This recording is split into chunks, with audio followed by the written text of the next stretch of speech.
శ్రేణి ప్రస్తుతం మనం మహబూబాబాద్ జిల్లా మున్సిపల్ పరిధిలో ప్రస్తుతం మనతో పాటు మాట్లాడేందుకు మాజీ మున్సిపల్ చైర్మన్ ఫరీద్ గారు ఉన్నారు. సార్ నమస్తే సార్. బాగున్నారా సార్? బాగున్నాం సార్. ఇప్పుడు 27వ వార్డుకు సంబంధించింది ప్రజా ఆదరణ మీకు ఎలా లభిస్తుంది సార్? 2020లో 27వ వార్డు మున్సిపల్ ఎన్నికల సందర్భంలో ఎన్నికలలో నేను ఆ ప్రాంతం నుండి పోటీలో నిలబడ్డప్పుడు అక్కడి ప్రాంత ప్రజలు గతంలో నేను 10వ వార్డు మున్సిపల్ కౌన్సిలర్గా నేను చేసినటువంటి అభివృద్ధి కార్యక్రమాలు, సంక్షేమ కార్యక్రమాలు ప్రతి ఇంటికి చేర్చినటువంటి సందర్భంలో ఇంటింటికి నేను వాళ్ళ కుటుంబ సభ్యుడిగా ఉన్నటువంటి ఆ నేపథ్యంలో అందరూ నన్ను ఆదరించి 200 ఓట్ల మెజార్టీతోని 27వ వార్డు ప్రాంత ప్రజలు నన్ను గెలిపించారు.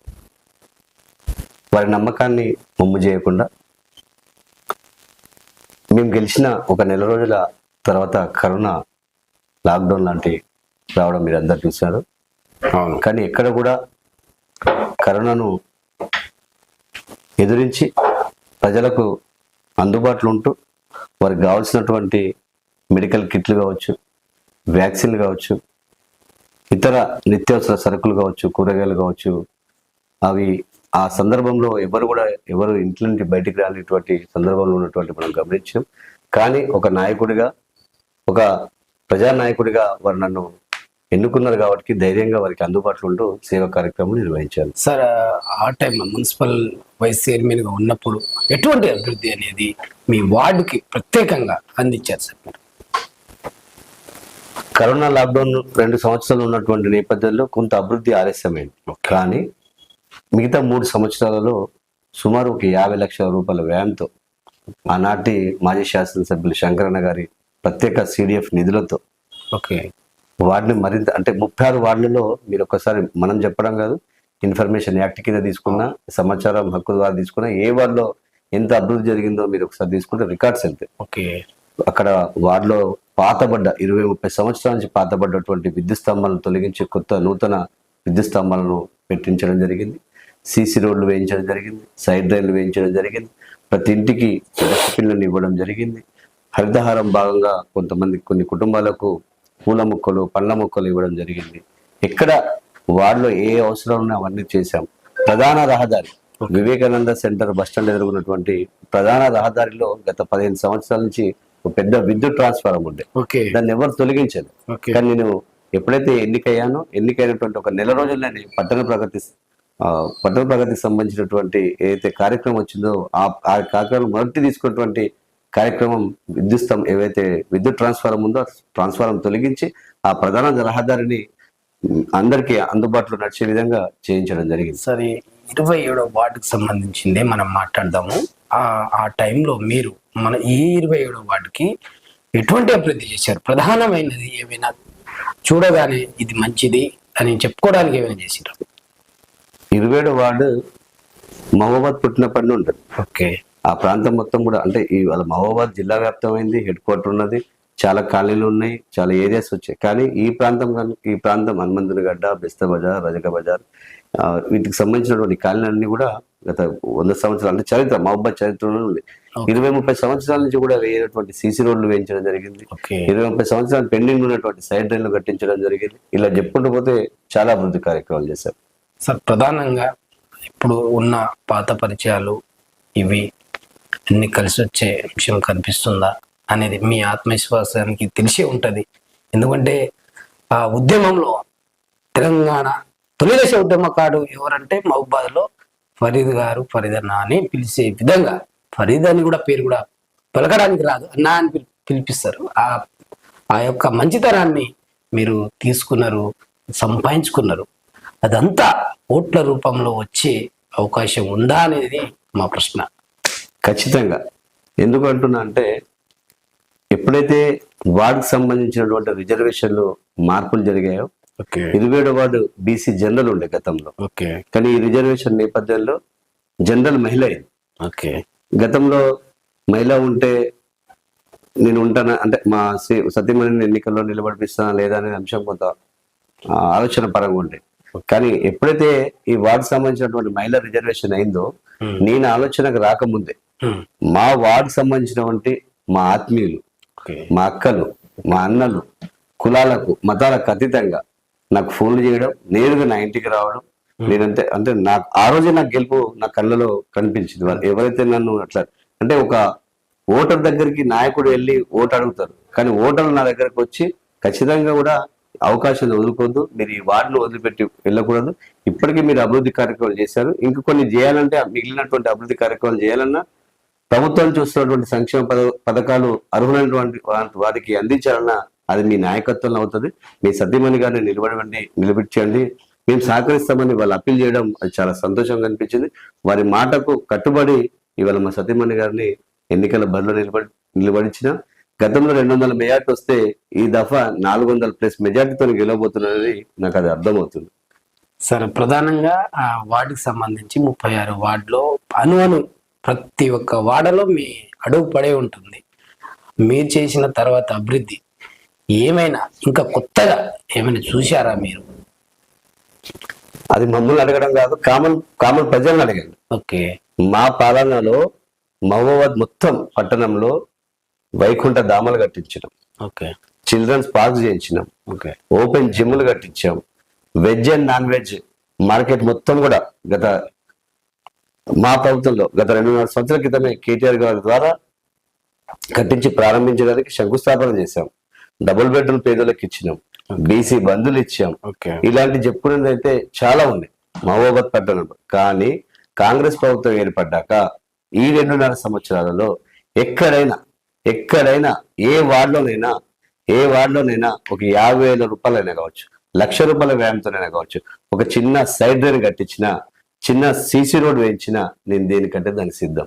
కేవలం కాంగ్రెస్ పార్టీకి సంబంధించినటువంటి నాయకులు ప్రజలను మభ్యపెట్టడానికి ఎన్నికల షెడ్యూల్ వస్తే శంకుస్థాపనలు, ఎన్నికల షెడ్యూల్ వస్తే పేదలకు చీరల పంపిణీ, ఎన్నికల షెడ్యూల్ వస్తే ప్రజల మధ్యకు. కానీ 2.5 సంవత్సరాల్లో ఏ కాంగ్రెస్ పార్టీ నాయకులు అభివృద్ధి కార్యక్రమం చేయలేదు, సంక్షేమ పథకాలు ఇవ్వలేదు, ప్రజలలో మమేకం కాలేదు. అదే మా బలం. మేము చేసినటువంటి అభివృద్ధి కార్యక్రమాలు ఏముదైనా ప్రజలు గమనిస్తున్నారు. ఈ 2.5 సంవత్సరాల్లో కాంగ్రెస్ చేసినటువంటి ఎటువంటి అభివృద్ధి చేశారో ప్రజలు గమనిస్తున్నారు. ఆ గమనించే రేపు రాబోయే ఎన్నికల్లో ఓట్లు బీఆర్ఎస్ వైపు మొగ్గు చెప్తారని ఆశిస్తున్నాం. సరే, ఒక చిన్న విషయం, బాధగా అనిపించిన చిన్న విషయం. దాదాపుగా మీ కష్టపడ్డ కష్టాన్ని గుర్తించి మీకు మున్సిపల్ వైస్ చైర్మన్గా ఇచ్చారు. తర్వాత అది పూర్తి పదవి కాలం కాకముందే మిమ్మల్ని మధ్యలో ఆపేయాల్సిన పరిస్థితి వచ్చింది. అసలు ఎందుకు వచ్చింది, అసలు పరిస్థితి ఏంది, దాన్ని ఒక్కసారి గుర్తు చేసుకున్నామని. ఒక రకంగా అది బాధాకరమైనటువంటి విషయమే. అవును. అందులో చిన్న స్థాయి నాయకులు కాదు, పెద్ద స్థాయి నాయకులు అందులో ఇన్ఫ్లుయెన్స్ చేశారు. ఇప్పుడు అది మాట్లాడడం కూడా పద్ధతి కాదు. ప్రజలందరూ గమనించారు దాన్ని, ఎందుకు జరిగింది, ఏం జరిగింది. ఎవరైతే అవిశ్వాసం నాపై పెట్టారో, ఎవరైతే అవిశ్వాసం నాపై పెట్టి నెగ్గారో, ఎందుకు పెట్టారని మీలాంటి మిత్రులు, జర్నలిస్టులు 100 మంది ప్రశ్నించినా వారి దగ్గర ఒక సమాధానం లేదు. అదొక్కటి చాలా ఎందుకు అనేది. కానీ ఇవాళ నన్ను మానసికంగా అవిశ్వాసం పెట్టి వైస్ చైర్మన్ పదవి తొలగించవచ్చు, కానీ నా ప్రజల నుంచి ఉన్నటువంటి ఆదరణను తొలగించలేరు.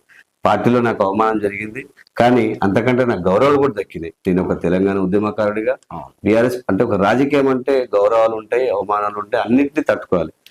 నన్ను మానసికంగా వైస్ చైర్మన్ పోస్ట్ తీయచ్చు కానీ నేను అదే కట్టుబడితోని అదే పార్టీలో ఆ విధంగా ఉన్నా. ఇవాళ మళ్ళీ అదే బీఆర్ఎస్ పార్టీలో నాకు దక్కుతున్నటువంటి గౌరవం మీరందరూ చూస్తూనే ఉన్నారు.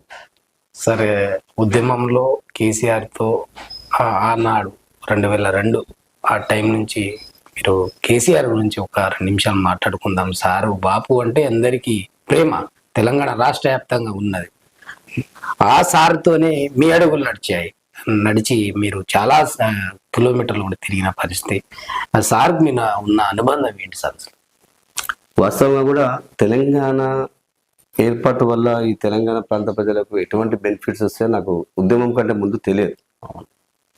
ఉద్యమం మొదలైంది డాక్టర్ డోలి సత్యనారాయణ సార్ గారు, వారి నాయకత్వంలో మేము పనిచేస్తాం. సారే నన్ను స్వయంగా ఒకసారి పిలిచారు, తమ్ముడు మనం ఉద్యమాలు చేద్దాం, నా వెన్నంటుండు, నీకు ప్రజాదరణ ఉంటుంది, ఏదైతే ప్రజల హక్కుల కోసం మనం పోరాడతామో ప్రజలు ఆదరిస్తారు, మీలాంటి నాయకులు, మీలాంటి తమ్ములు నా వెంటుంటే మిమ్మల్ని ఒక నాయకులుగా ప్రజలు గుర్తిస్తారు, మనందరం కలిసి ఉద్యమాలు చేద్దామని ఆ రోజు డోలి సత్యనారాయణ సార్ గారు మమ్మల్ని ఉద్యమంలో పిలిపించారు. ఎప్పుడైతే డోల్ సత్యాల సార్ మమ్మల్ని ఆహ్వానించారో అప్పటి నుండి అసలు కేసీఆర్ గారు అంటే ఏంది, ఈ తెలంగాణ ఉద్యమం ఏంది, ఈ తెలంగాణ గురించి ఆ విధంగా ఆలోచిస్తే అది ఈ స్థాయికి వచ్చింది.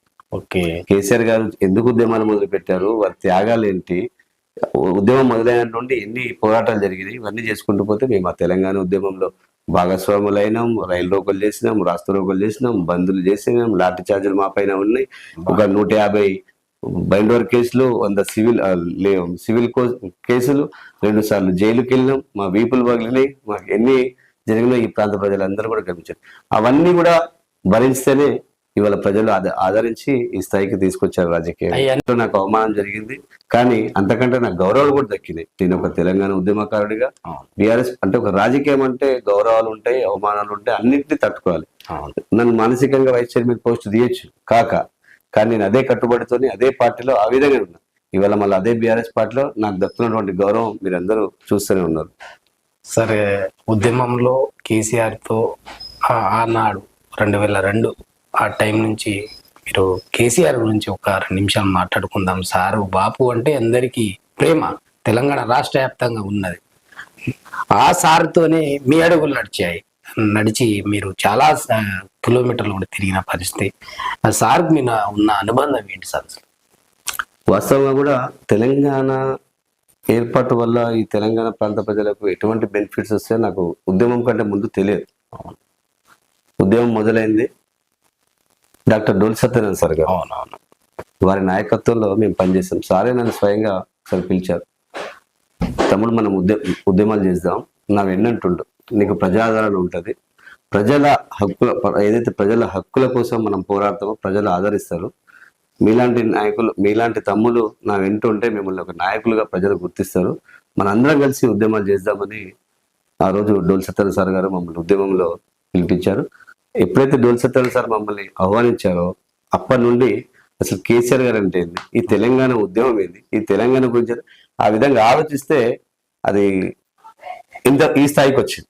ఓకే. కేసీఆర్ గారు ఎందుకు ఉద్యమాలు మొదలు పెట్టారు, వారి త్యాగాలు ఏంటి, ఉద్యమం మొదలైన నుండి ఎన్ని పోరాటాలు జరిగినాయి, ఇవన్నీ చేసుకుంటూ పోతే మేము ఆ తెలంగాణ ఉద్యమంలో భాగస్వాములైనాం, రైలు రోకలు చేసినాం, రాష్ట్ర రోకలు చేసినాం, బందులు చేసినాం, లాఠీ చార్జీలు మా పైన ఉన్నాయి, ఒక 150 బైండోర్ కేసులు, 100 సివిల్ కేసులు, 2 సార్లు జైలుకి వెళ్ళినాం, మా వీపులు పగిలినాయి, మాకు ఎన్ని జరిగినా ఈ ప్రాంత ప్రజలందరూ కూడా గమనించారు. అవన్నీ కూడా భరిస్తేనే ఇవాళ ప్రజలు ఆదరించి ఈ స్థాయికి తీసుకొచ్చారు. రాజకీయం అవన్నీ ఒక మెమరీ సరే 100%. అంటే నా జీవితంలో ఒక ప్రజాప్రతినిధిగా అనేది చాలా మందికి అవకాశాలు వస్తాయి. ఓకే. అది అనుకోకుండా అవకాశాలు వస్తాయి, అనుకోని అవకాశాలు వస్తాయి, అది కామన్గా వస్తాయి. కానీ తెలంగాణ రాష్ట్ర ప్రత్యేక ఉద్యమం అనేది నేను కాదు, ఒక 60 ఏళ్ల క్రితం నుంచి 70 ఏళ్ల క్రితం నుండి ఉంది. ఆ ఉద్యమంలో ఉద్యమకారులు వేలాది మంది ఉద్యమకారులు ఉండొచ్చు, మహబూబాబాద్ ప్రాంతంలో కూడా 100 మంది ఉద్యమకారులు ఉండొచ్చు. కానీ ఉద్యమంలో ముందు వరుసలో ఉన్నటువంటి ఉద్యమకారులలో నాది 4వ పేరు 5వ పేరు ఏదో ఒక పేరు, కానీ ఆ లైన్ లో నేను ఉన్నాను. అది ఉద్యమ నేపథ్యంలో ఉన్నటువంటి వారు కావచ్చు, ఈ తెలంగాణ రాష్ట్రం ఉన్న రోజు ఈ ప్రాంత ప్రజలందరూ కూడా గుర్తుండిపోయేలా నా పేరు ఉంటదని.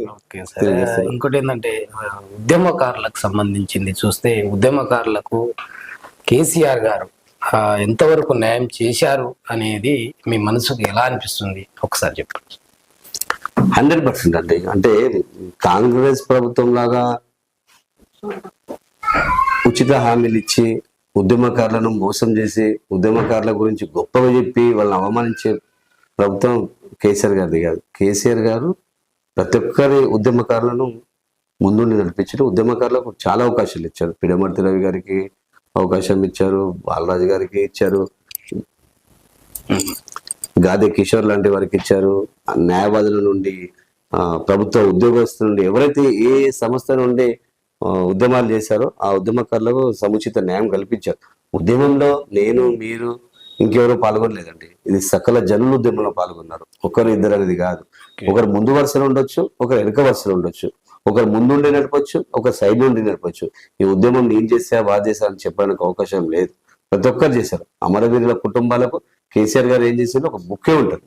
కానీ మేము చెప్పింది పెద్దగా చెప్పలేకపోయినాం. అలా అని ఉద్యమకారులు వీరే వారని కూడా ఐడెంటిఫై చేయలేము.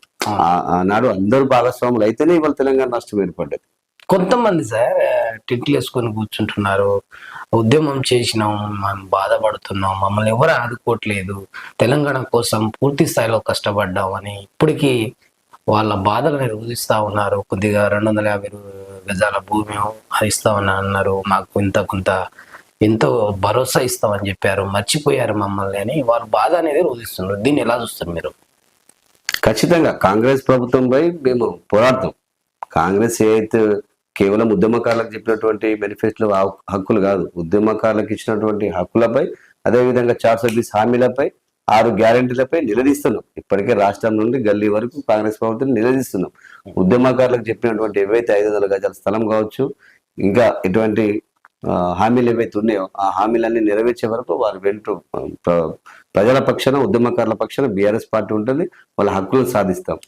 సార్ ఓకే, రాజకీయంలో ఉద్యమకారులకు అవకాశం అంటే మీలాంటి వాళ్ళకు అక్కడక్కడ ఇచ్చారని ఉంది, కానీ ఇంకా కొంతమంది మిగిలిపోయారు. వాళ్ళ పరిస్థితి ఏంది? మరి గిరిజనులకు సంబంధించిన ఉద్యమకారులు కూడా కొంతమంది రవి నాయక్, బాణోత్ రవి లాంటి వాళ్ళు కూడా ఉండిపోయారని చెప్తా ఉన్నారు. దీన్ని ఎలా చూస్తారు? ఎందుకంటే ఓవరాల్ గా మాట్లాడే కొంత శక్తి, యొక్క జ్ఞానం మీ దగ్గర ఉంది కాబట్టి ఈ ప్రశ్న మీ దగ్గర తీసుకొచ్చడం జరుగుతుంది. ఏదో మాట్లాడడం కాదు ఇది. దీన్ని ఎలా చూస్తారు మీరు? 100% అంటే నేను ఇంతకుముందు మీతో మాట్లాడినప్పుడు అదే మాట చెప్పా. ఉద్యమకారులు ఒక్కరిద్దరని లేరు, ప్రతి ఒక్కరు ఉద్యమకారులు. గుర్తింపు పొందినటువంటి ఉద్యమకారులు కొంతమంది ఉన్నారు, గుర్తింపు లేనటువంటి ఉద్యమకారులు ఉన్నారు. 100% ఉద్యమకారులకు బీఆర్ఎస్ పార్టీ ఆదుకుందని నేను అనలేదు, కానీ ఆదుకున్నటువంటి దాంట్లో 60% 70% ఎక్కువ ఉన్నారు. ఇంకా కొంత మిగిలి ఉన్నారు. కేసీఆర్ గారు ఖచ్చితంగా వారి ప్రపంచ మేధావి. డాక్టర్ బాబాసాహెబ్ అంబేద్కర్ గారు ఎంతైతే మేధావి ఉందో, వారి తర్వాత అంటే వారు దేశవ్యాప్తంగా ఆలోచిస్తే కేసీఆర్ గారు రాష్ట్ర వ్యాప్తంగా ఆలోచించే మేధావి. వారు రాజకీయంగా ఆలోచిస్తారు. ఈ ప్రాంత ప్రజలను ఏ విధంగా చూశారు కదా 10 సంవత్సరాల్లో. వారి ఆలోచన ముందేముంది అంటే ఉద్యమకారులు అనేది కాదు, కానీ సకల జనులు ఉద్యమకారులే, సకల జనులకు సంక్షేమ పథకాలు అందాలి, సకల జనులకు మంచినీటిని అందించాలి, రైతులకు మంచినీటిని అందించాలి, ఉచిత విద్యుత్ ఇవ్వాలి. ఈ విధంగా వారు ఆలోచనలు వెళ్ళారు. రాజకీయంగా ఆలోచన చేయలే. అంటే పార్టీలో ఉన్నటువంటి కార్యకర్తలను ఆదుకోవాలి, ఉద్యమాలు ఉన్నటువంటి పూర్తిగా ఉద్యమాలు తీసుకొని ఇది విధంగా చేయాలి. మొత్తం తెలంగాణ రాష్ట్రం బాగుపడాలి, రాష్ట్రం ఏర్పడితే సకల జనులు బాగుపడాలని ఆలోచన అంటున్నారు. ఖచ్చితంగా కేసీఆర్ గారు ఉద్యమకారులను కూడా అంటే చేశారు. అమరవీరుల కుటుంబాలకు 10 లక్షలు, 20 లక్షలు, డబుల్ బెడ్రూమ్, ఉద్యోగాలు ఎక్కడెక్కడ ఎన్ని చేయాలని చేశారు. ఇంకా చేయాల్సినటువంటి వారికి ఎవరు ఉన్నా కూడా అది కేసీఆర్ గారు ఖచ్చితంగా చేస్తారని ఆశిస్తున్నాం. సార్ బీఆర్ఎస్ కు ఎందుకు ఓటేయాలంటే ఏమంటారు? ఉద్యమ పార్టీ, ఓకే, ఉద్యమాలు చేసి రాష్ట్రాన్ని సాధించుకున్నటువంటి పార్టీ, తెలంగాణ మీద పూర్తి హక్కు, తెలంగాణ మీద పూర్తి ఆలోచన, తెలంగాణ ప్రాంత ప్రజలకు ఎటువంటి సంక్షేమం అందించాలి, తెలంగాణ ప్రాంత ప్రజలకు కులాలకు మతాలకు అతీతంగా ఏ విధంగా వాళ్ళని ఆదుకోవాలనే ఆలోచన చేస్తున్నటువంటి ఏకైక పార్టీ బీఆర్ఎస్ పార్టీ కాబట్టి బీఆర్ఎస్ పార్టీకి ఓటేయాలని అడుగుతారు. సార్ మొత్తంగా అభివృద్ధి అనేది మీకు తెలిసినంత వరకు ఏ ఎమ్మెల్యే హయాంలో ఎక్కువ జరిగింది?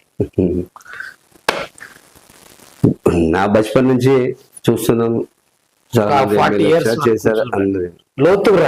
నేను ఏమంటున్నా అంటే గతంలో ఏ ఎమ్మెల్యే ఏ విధంగా చేశారో ప్రజలు చెప్పాలి, నేనేం చెప్పాలి దాని గురించి కామెంట్ చేయాలి. కానీ నేను 2014లో ఒక మున్సిపల్ కౌన్సిలర్ అయినా, 2014లోనే టీఆర్ఎస్ ప్రభుత్వం ఏర్పడ్డది, 2014లోనే శంకరన్న గారు ఈ ప్రాంత శాసనసభ్యులయ్యారు. శంకరన్న గారు ఏం చేశారంటే ఒకసారి మనం రోడ్డు మీదకి వెళ్దాం, మీరు వీడియో పెట్టండి నేను తీసుకెళ్లి చూపిస్తా అంట. డివైడర్స్ పెట్టారు, సెంట్రల్ లైటింగ్ పెట్టారు, veg and non veg market ఏర్పాటు చేశారు, జిల్లా ఏర్పాటు చేశారు, కలెక్టర్ ఆఫీస్ వచ్చింది, మెడికల్ కాలేజ్ వచ్చింది. కలెక్టర్ ఆఫీస్కి వెళ్ళాలంటే ఇక్కడ సింగరేణి ఎక్కి గోల్కొండ ఎక్కి ఆఫీస్ పోతే కలెక్టర్ సార్ ఉండరో కలిసేవారో కలవకపోయారు. కానీ ఇవాళ కలెక్టర్ గారు ఉన్నారా లేదా 2 నిమిషాలు తెలుసుకొని కలెక్టర్ గారిని కలిసే కలెక్టర్ ఆఫీస్కి ఏర్పాటు. మెడికల్ కాలేజ్, అసలు మెడికల్ కాలేజ్ వరంగల్లో కూడా ఎట్లుంటుందో కూడా ఈ ప్రాంత ప్రజలు ఎప్పుడు చూడకపోతే దాదాపు, కానీ వాళ్ళు మెడికల్ కాలేజీని ఏర్పాటు చేస్తారు. ఈ విధంగా చెప్పుకుంటే 1 కాదు 2 కాదు, వందలాది వేలాది లక్షల రూపాయలు, కోట్ల రూపాయలను అభివృద్ధి కార్యక్రమాలు తీసుకొచ్చి ప్రతి గ్రామంలో, ప్రతి గలీలో శంకరన్న వేసినటువంటి సీసీ రోడ్ ఉంది. ప్రతి గ్రామంలో అభివృద్ధి కార్యక్రమాలు చేశారు. మహబూబాబాద్ పట్టణంలో ముఖ్యంగా, గతంలో మహబూబాబాద్ పట్టణం ఏ విధంగా తెలియదా అండి? మహబూబాబాద్ పట్టణం అని చెప్తే ఒక post office, railway station, RTC bus stand చెప్పుకునేవారు. కానీ ఇవాళ చెప్పుకోవాలంటే మహబూబాబాద్ జిల్లా, Mahabubabad medical college, Mahabubabad engineering college, Mahabubabad జిల్లా కలెక్టర్, ఈ విధంగా ఎన్నో అభివృద్ధి కార్యక్రమాలు చేశారు శంకరన్న గారి నాయకత్వం. సారు కేసీఆర్ ఇచ్చిన హామీలు కొన్ని మిగిలిపోయాయి, అందువల్లనే తనకు ఒక బ్రేక్ పడ్డది అంటారు. దీన్ని ఎలా చూస్తారు? అది తప్పండి. ఇవాళ ప్రజలే చెప్తున్నారు. కేసీఆర్ సార్ 2000 ఇచ్చిండు, ఆ 2000తోనే మేము సంతోషంగా ఉన్నాం. కానీ కాంగ్రెస్ 4000 ఇస్తాం తెల్లారనగానే పాపం పేద ప్రజలు ఆశించారు. ఓకే, ఎట్లయినా సార్ 2 ఇచ్చేది ఇస్తున్నారు కదా, ఇతను 4 ఇస్తుండ్రు కదా, ఇంకో 2000 అదనంగా వస్తే మాకు మెడికల్ గాను ఇంకేమైనా ఇంట్లో అవసరానికి వస్తే కానీ ఆశించారు. మా అక్కలు తన ఆడబిడ్డ పెళ్లికి కేసీఆర్ గారు 1,00,000 రూపాయలు ఇస్తున్నారు, కానీ తులం బంగారం ఇస్తాను కాంగ్రెస్ ప్రభుత్వం చెప్పింది. అబ్బా, నా బిడ్డకు తులం బంగారం వస్తుంది కదా, నా బిడ్డ పెళ్లికి పనికొస్తుంది కానీ ఆశించిండు. రైతులు ఇవాళనే పోయి మీరు లోన్ తీసుకోండి, డిసెంబర్ 9కి మీరు రుణమాఫీ చేస్తా అని మాట ఇవ్వగానే 1,00,000-2,00,000 రూపాయలు కాంగ్రెస్ ప్రభుత్వం మాఫీ చేస్తానంటుంది. కేసీఆర్ గారు ఎట్లయినా చేస్తున్నారు, ఇంకొక 2,00,000 రూపాయలు మాకు బెనిఫిట్ అవుతుంది కానీ ఆశించిండు. విద్యార్థులు అమ్మా మీరు యువతలు ఓటేయండి, మీకు స్కూటీ ఇచ్చేస్తా అని చెప్పింది. ఏవైతే విద్యార్థులు నా చెల్లెలు ఉన్నారో వాళ్ళు కూడా అయ్యో మేము బస్కి వెళ్తున్నాము, మాకు ప్రయాణానికి ఇబ్బంది అవుతుంది, మరి ఇదే కాంగ్రెస్ ప్రభుత్వం మాకు స్కూటీ ఇస్తున్నారు కదా అని ఆశించి ఆ విద్యార్థిని ఇచ్చారు. మేము ఒంటరి మహిళలకు గుర్తించి మా ప్రభుత్వం పెన్షన్ ఇస్తే వాళ్ళు మహిళా లక్ష్మి పేరుతో ప్రతి ఇంట్లో ఆడబిడ్డకు 2,000 ఇస్తామనగానే ఆ ఆడబిడ్డలు సంతోషించిండు. ఎందుకు, అరే మా అమ్మ వృద్ధాపంలో ఉన్నటువంటి కేసీఆర్ ఇస్తాను కానీ ఈ కాంగ్రెస్ ప్రభుత్వం మాకు కూడా ఇస్తారు కదా అని ఆశించింది. కానీ ఆ ఆశించి కాంగ్రెస్ ప్రభుత్వానికి ఓట్లు ఇస్తే ఇవాళ వాళ్ళకు అర్థమైంది ఎంత మోసం చేసి ఇవాళ కాంగ్రెస్ ప్రభుత్వం గతంలో ఓట్లు ఇచ్చారు. రండి ఇవాళ ఎన్నికల్లో మేము చూసుకుంటామని ప్రజలు సిద్ధం. సార్, మన మున్సిపల్ ఎన్నికలకు వచ్చేస్తాం.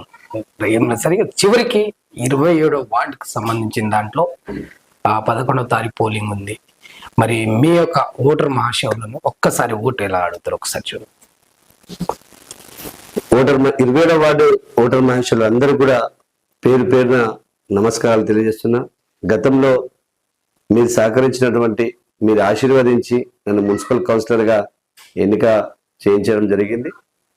నా గెలుపు తర్వాత 5 సంవత్సరాలు నేను ప్రతి ఇంటికి సంక్షేమ పథకాలు అందించాను, వార్డులో అభివృద్ధి కార్యక్రమాలు చేయించాను.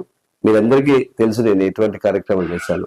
మరోసారి ఇవాళ మహిళా రిజర్వేషన్ రావడం వల్ల నా సతీమణి షాజహాన్ బేగం గారు ఎన్నికల బరిలో ఉన్నారు. మీ అందరి ఆశీస్సులు, మీ అందరి దీవెనలు, కారు గుర్తుపై మీ అమూల్యమైన ఓటు వేసి అత్యధిక మెజార్టీతో గెలిపించండి. మీ నమ్మకాన్ని ఒమ్ము చేయకుండా మిగిలినటువంటి ఏవైతే సంక్షేమ పథకాలు ఏవైతే రావాల్సి ఉన్నాయో అవి అందిస్తాను, ఏవైతే అభివృద్ధి కార్యక్రమాలు చేసేది ఉందో అవన్నీ కూడా నిర్వర్తిస్తానని మీ అందరికి కూడా తెలియజేసుకుంటున్నాను. సార్, చివరికి ఒక క్వశ్చన్ మర్చిపోయాను. 27వ వార్డులో ఉన్న పేదింటి ఆడబిడ్డలకు మీ సొంత నిధులలో వివాహం అయితే 27వ వార్డు వరకే సొంతంగా ఏమైనా వాళ్లకు భరోసాగా ఏమైనా ఇవ్వగలుగుతారా పెళ్లి రోజు కానుకగా? అది నేను పబ్లిసిటీ చేయదలుచుకోలేదు, ఎందుకంటే ఇవాళ ఏదో ఎన్నికలు ఉన్నాయి కాబట్టి నేను ఇది చేస్తా అది చేస్తా కాదు. ఈ 5-10 సంవత్సరాల్లో ప్రతి పేదింట్లో నా బాధ్యతగా వాళ్ళ కుటుంబ సభ్యుడిగా నేను ఏం చేయాలో అవి చేసుకుంటూ వచ్చా, ఓపెన్ గా చేసుకుంటూ వచ్చా. అది నేను ఈ విధంగా ఎన్నికలు ఉంది కాబట్టి ఈ హామీ ఇస్తా ఆ హామీ ఇస్తా నేను చెప్పలేను. నేను ఖచ్చితంగా ప్రతి ఇంటికి నేను భరోసా అడుగుతున్నా. నేను ఏమంటున్నా అంటే ఒక 5,000 ఇస్తా, 3,000 ఇస్తా, 2,000 ఇస్తా నేను చెప్పొచ్చు. కానీ అక్కడ సిచ్యువేషన్ బట్టి ఆ పేదింటి వాళ్ళకు నేను ఇస్తాను 5,000 సరిపోకపోవచ్చు. వాళ్ళ సందర్భం వస్తే 10,000 అవసరం ఉంటుంది కావచ్చు, చేస్తే ఆ సందర్భం వస్తే భగవంతుడు నాకు సహకరిస్తే ఖచ్చితంగా 10,000 చేస్తాము. ఇంకా వాళ్ళకి ఇంకేమైనా ఇబ్బంది ఉంటే నా సహకారం కాకుండా నా మిత్రుల సహకారం, ఇంకెవరైనా సహకారం అవసరం, ఇంకేమైనా ఇబ్బంది ఉంటే వాళ్ళకి ఎంత 50,000 అవసరం పడ్డది అనుకోండి, పేద కుటుంబం తినడానికి లేదనుకోండి, ఖచ్చితంగా నా వంతుగా నేను ఇచ్చుకుంటూ నేను చెప్పాను. నా మిత్రులు, నా శ్రేయాభిలాషులు, శంకరన్న లాంటి వారు పెద్దవాళ్ళు ఉన్నారు, అన్న ఇట్లా ఉందంటే తీసుకొచ్చి వాళ్ళకి ఇంకా పెద్ద ఎత్తున చేస్తా కావచ్చు. ఒకటే టార్గెట్ పెట్టుకొని ప్రతి ఇంటికి 5,000 ఇస్తా, 2,000 ఇస్తా అంటే చేతులు దులుపుకోవచ్చు. కానీ నేను అట్లా చేయను.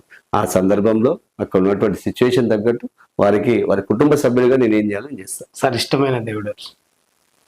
నేను ఒక్కడే దేవుడిని నమ్ముతా, అల్లా. Okay, thank you. ఇష్టమైన రాజకీయ నాయకుడు? ఓన్లీ స్టేట్ వరకు కేసీఆర్. ఇంటర్నేషనల్ ఆడి వరకు పోలేదండి. ఓకే, థ్యాంక్ యూ అండి. మొత్తంగా అయితే పూర్తి స్థాయిలో ఉద్యమంలో అనేక సంవత్సరాల్లో పనిచేసి ప్రతి ఒక్క పేదవాడికి అన్న తమ్ముడు అనే ఒక భావంతో నేను చూస్తూ వాళ్ళు నన్ను చూస్తూ ఇప్పుడు నేను 27వ వార్డు నుంచి పోటీలో ఉన్నాము, అందరూ సహకరించి ఒక్కసారి అవకాశం ఇస్తే మరో 5 ఏళ్ళు మీతో ఉంటానని